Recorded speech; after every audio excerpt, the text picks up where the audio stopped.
December 27, 1979, Bagram Air Base, 25 miles north of Kabul, Afghanistan.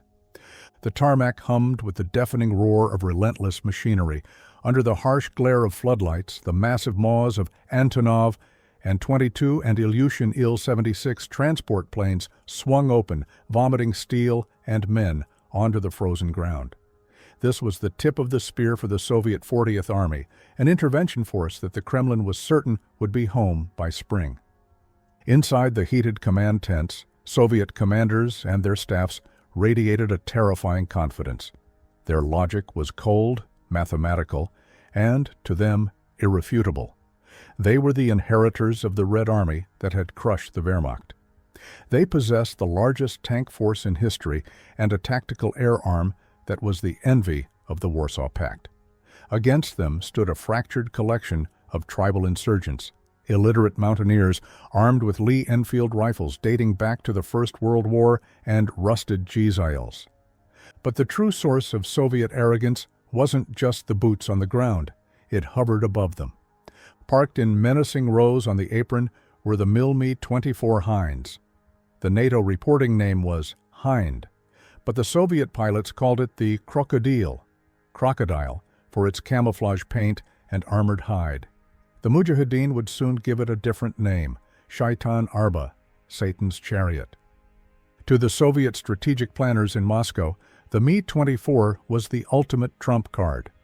It was a flying tank protected by titanium armor and ballistic glass designed to withstand heavy machine gun fire in key areas, armed to the teeth with Yakbi Gatling guns and 57mm rocket pods. It could loiter over the battlefield, hunt down rebels in the deepest valleys, and rain fire with total impunity. The Politburo's assessment was absolute. The Afghan resistance had no counter to modern air power. They had no radar, no surface-to-air missile batteries, and no air force. The Soviets owned the sky. And because they owned the sky, they believed they already owned the country. Do not worry, Anatoly. We will end this war in 3 or 4 weeks. Leonid Brezhnev, recalled by Ambassador Anatoly Dobrinin as a farewell remark, December 1979. This was the Soviet reality as the 1980s dawned, a belief that brute technological force applied by a centralized superpower could crush a primitive insurgency within a month. They believed that the laws of aerodynamics and armor plating were on their side. They were wrong. While senior planners plotted troop movements on maps of the Hindu Kush, a quiet, desperate conversation was beginning nearly 7,000 miles away in the corridors of the CIA headquarters in Langley, Virginia. Intelligence analysts were watching the Soviet invasion with alarm, but also with a dawning realization of a distinct opportunity. The Soviets had bet their entire counterinsurgency doctrine on the invulnerability of their helicopters. They assumed the West would never dare escalate the conflict by introducing advanced weaponry that could threaten their aircraft.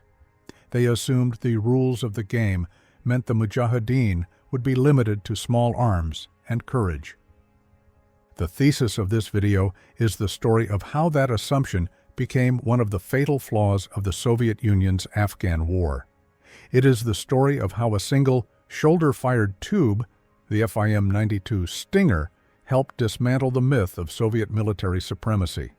We are going to detail how a portable American missile, utilizing advanced infrared homing technology, turned the hunter into the prey. We will expose the economic strain this weapon helped impose, forcing the USSR to spend vast sums trying to counter a missile that cost a fraction of a single helicopter blade. And finally, we will show you how the psychological shock of the Stinger effect helped break confidence in the sky, contributing to the retreat across the Friendship Bridge almost a decade later. The Soviets thought they were fighting a war of territory. They didn't realize they were walking into a technological ambush that would help bankrupt their empire. To understand the magnitude of the shock the Soviets were about to receive, we must first understand the absolute dominance they enjoyed for the first 6 years of the war. From 1980 to 1985, the Soviet 41st Army operated with a scorched earth strategy. If a convoy was ambushed near a village, the Air Force was called in to level the village. The Mi-24 Hinds roamed the valleys like apex predators. They flew low and slow, terrifying the population. They utilized a tactic where one helicopter would fly at treetop level to draw fire, while a wingman hovered higher up, ready to pummel the exposed position with rockets. The Mujahideen were helpless. Declassified CIA reports from this period paint a grim picture. The resistance fighters were desperate. They tried using heavy machine guns, Soviet-made DSHKs captured from the Afghan army, bolted onto pickup trucks or lugged up mountain paths. But these weapons were heavy, inaccurate, and required the gunners to stand in the open, making them easy targets for the Hind's nose-mounted machine gun. The West did try to help initially, but hesitantly. The CIA, through Pakistan's Inner Services Intelligence, ISI, funneled older, deniable weapons to the rebels. They sent SA-7 Grails, shoddy Soviet-designed shoulder-fired missiles captured from other conflicts. They sent British Blowpipes, a manually guided missile that required the operator to stand still and joystick the missile to the target while under fire, a suicidal task against a gunship. The Soviet pilots laughed at these attempts. Soviet security reporting from this period expressed satisfaction that rebel air defenses were ineffective against armored helicopters and that crews could engage from very low altitude with little effective return fire. The statistics backed up their arrogance.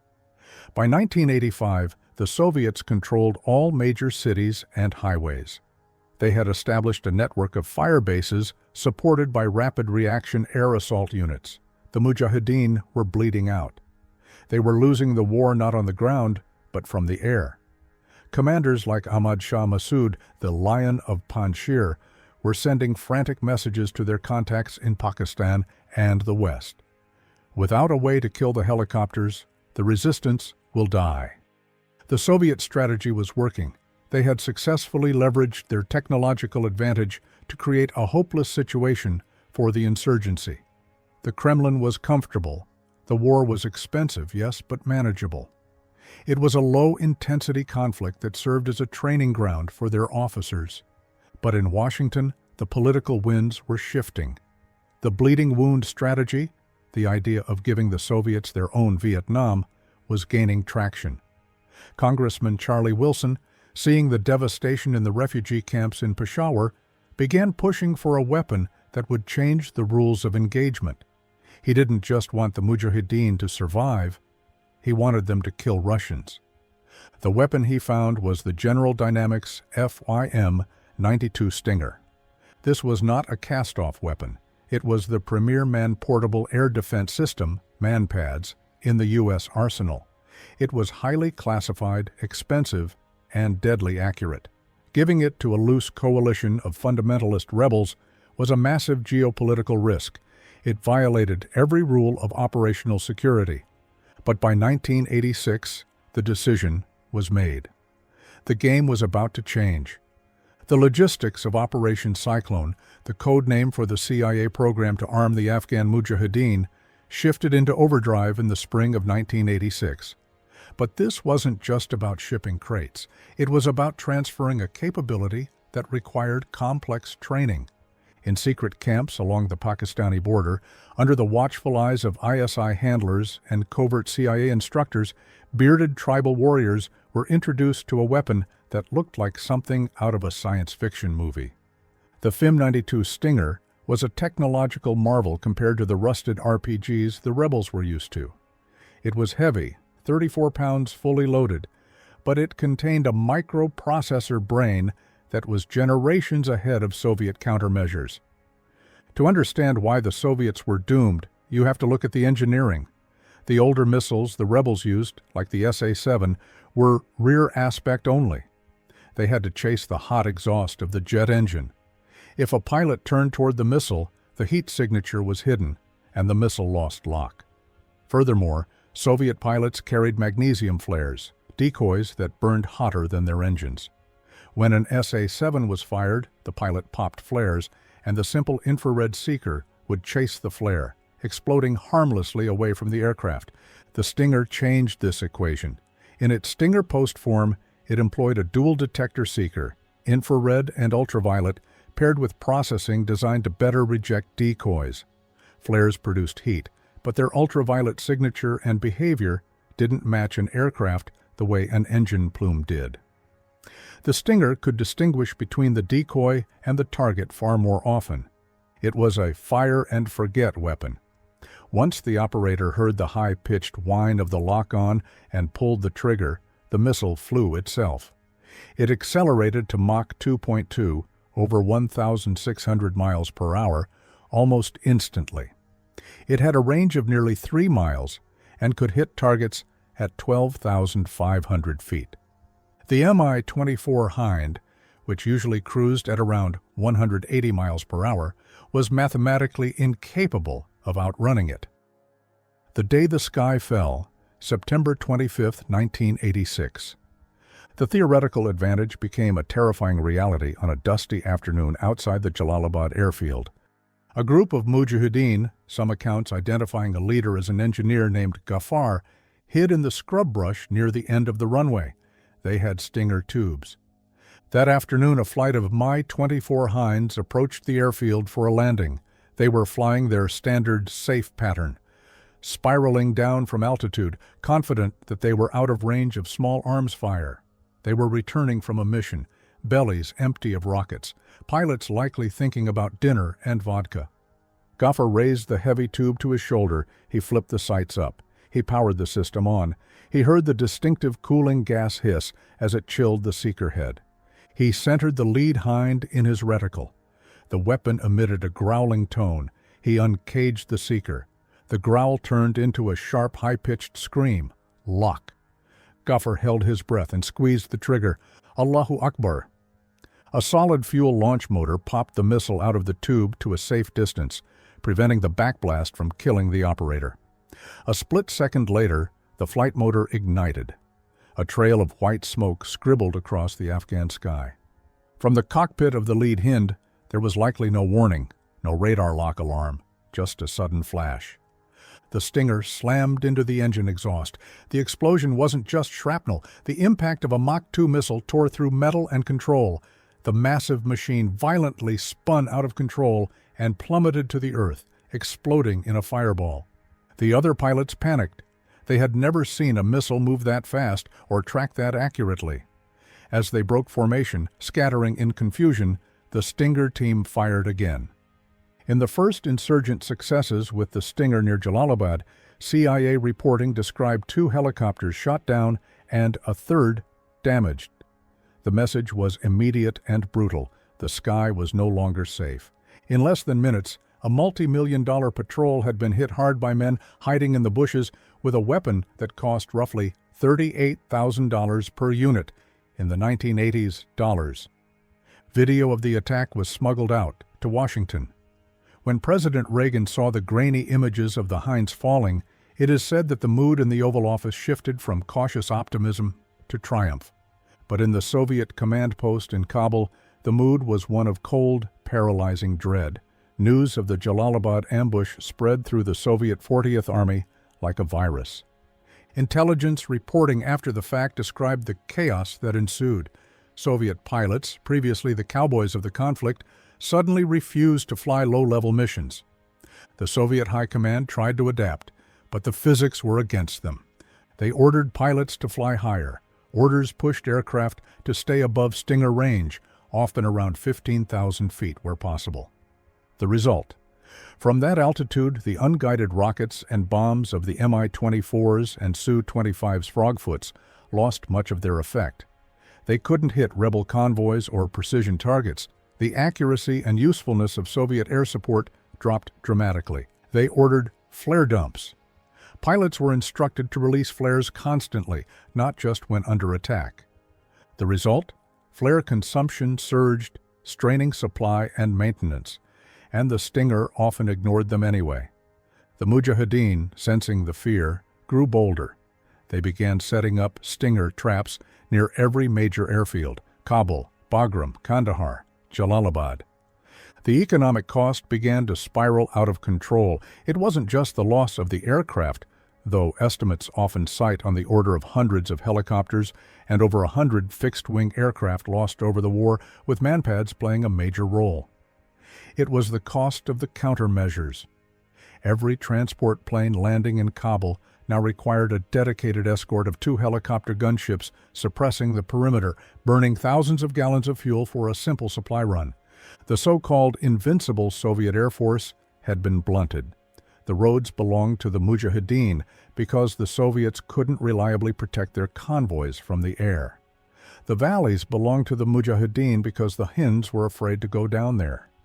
The Soviet 40th Army was no longer fighting a war of conquest. They were fighting a war of survival, trapped in their own bases, looking up at a sky that was no longer theirs. By 1987, the war in Afghanistan had mutated from an internationalist duty into a silent crisis that terrified the Kremlin. The Stinger missile hadn't just changed the tactical reality, it had fundamentally altered the economic calculus of the Cold War. In the Ministry of Defense in Moscow, accountants were sweating as much as the generals. The Soviet economy, already groaning under the weight of stagnation and low oil prices, was now hemorrhaging money in the Hindu Kush. This is where the genius of the Western strategy truly revealed itself. It wasn't just about blowing up helicopters, it was about the ratio of the destruction. The cost of one FIM-92 Stinger missile was approximately $38,000. Cost of one Mi-24 Hind, several $1,000,000 per helicopter.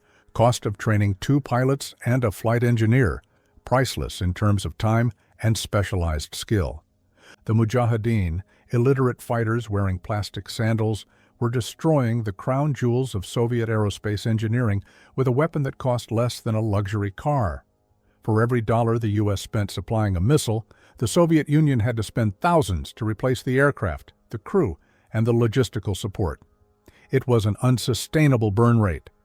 Reports from the field captured the despair of Soviet commanders: secure a valley, lose it the moment air cover leaves, attempt routine resupply, gamble a helicopter, try to deliver something as basic as mail, risk a burning wreck. The panic in the Kremlin was so acute that the GRU, Soviet military intelligence, issued a standing order of the highest priority: capture a Stinger at any cost. They needed to understand the seeker technology. They needed to develop a jammer. They offered a bounty that was a fortune in Afghanistan, thousands of dollars in gold or currency, to any Spetsnaz team or Afghan scout who could bring back a complete missile system.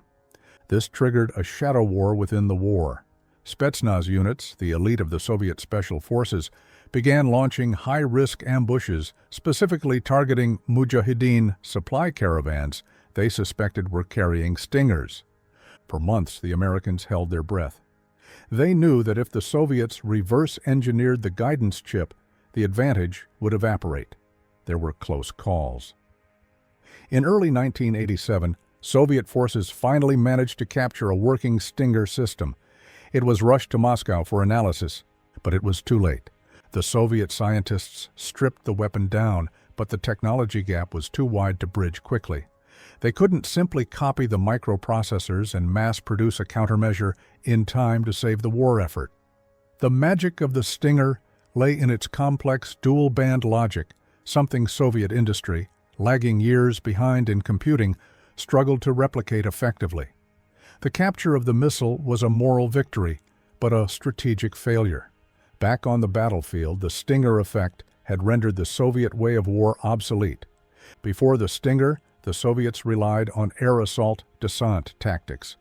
They would fly Spetsnaz troops deep behind enemy lines, drop them on mountain peaks, and encircle the rebels. This required precision, hovering, and reliable extraction. With Stingers in the mountains, air assault became suicide. Helicopters could no longer hover to offload troops. They had to perform running landings, touching down for seconds while moving, often breaking landing gear or injuring soldiers. Medical evacuations, medevac, became nearly impossible. If a soldier was wounded in a remote valley, no pilot was willing to fly a slow and low rescue mission. The morale of the average Soviet conscript collapsed. Knowing that no one is coming to save you, broke the fighting spirit of the 40th Army. The Soviets were forced to retreat to their fortified bases, leaving the countryside to the resistance. They became an army of occupation that occupied nothing but its own bunkers. In the gilded halls of the Kremlin, the new General Secretary, Mikhail Gorbachev, was reading the reports. He was a reformer, a man who wanted to save communism through glasnost, openness, and perestroika, restructuring. But Afghanistan was the bleeding wound that threatened to infect his entire project. By late 1987, the conclusion was inescapable. The military promised him victory if they were given more troops, more time, and more money. But Gorbachev looked at the statistics. Aircraft losses were mounting. Mothers in Moscow were starting to protest the arrival of zinc boys. Dead soldiers returned in sealed zinc coffins. The West showed no sign of stopping the supply of Stingers. In fact, they were sending more.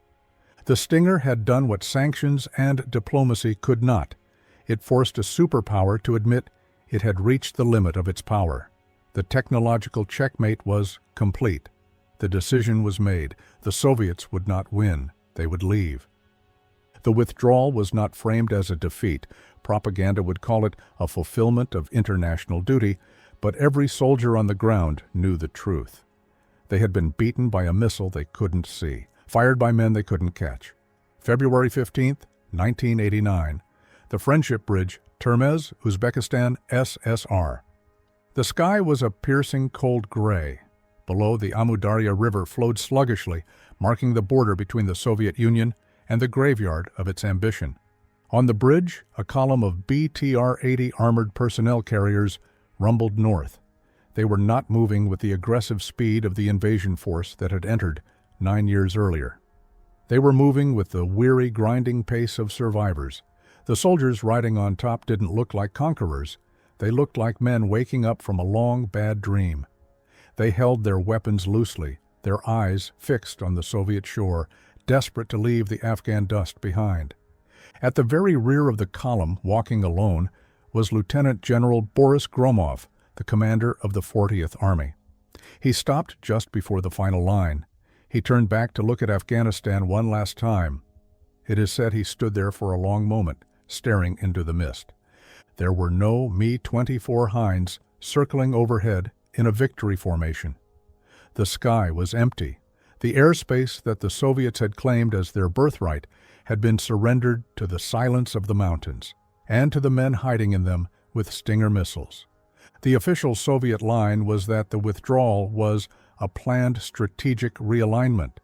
They claimed they had stabilized the Afghan government and were leaving with their heads held high. But the private admissions of the Soviet General Staff told a different story, a story of technological humiliation. In the post-mortem analysis of the war, the impact of the Stinger was undeniable. It wasn't just a weapon, it was the turning point that broke the stalemate. In his memoirs and subsequent interviews, General Gromov himself would later admit the bitter reality of fighting a war where they could not guarantee the safety of their own skies. And Soviet staff assessments in the final years of the war made the point bluntly: saturation of the rebels with modern manpads had neutralized air superiority, forced the abandonment of air assault operations, and made a purely military solution increasingly unrealistic. The invincible Red Army had been grounded. The thesis we started with, that American technology could shatter Soviet ideological confidence, had been proven on the battlefield. The Soviets had arrived believing that the history of warfare was on their side, that their tank divisions and gunships were the pinnacle of military evolution. They left realizing that a single soldier, with the right technology, could bring a superpower to its knees. The Soviet Union didn't collapse solely because of the Stinger missile. The empire was rotting from within, plagued by economic stagnation and political corruption. But the war in Afghanistan was the catalyst that accelerated the rot, and the Stinger was the instrument that made the war unwinnable. It exposed the lie of Soviet omnipotence. It drained the treasury. It broke the unspoken contract between the state and its soldiers, that the state would provide them with the means to win. In the end, the Cold War wasn't decided by a nuclear exchange. It was decided in the desolate valleys of the Hindu Kush, where a $38,000 missile proved to be more powerful than a $10 million helicopter. The West didn't need to outnumber the Soviets, they just needed to out-innovate them.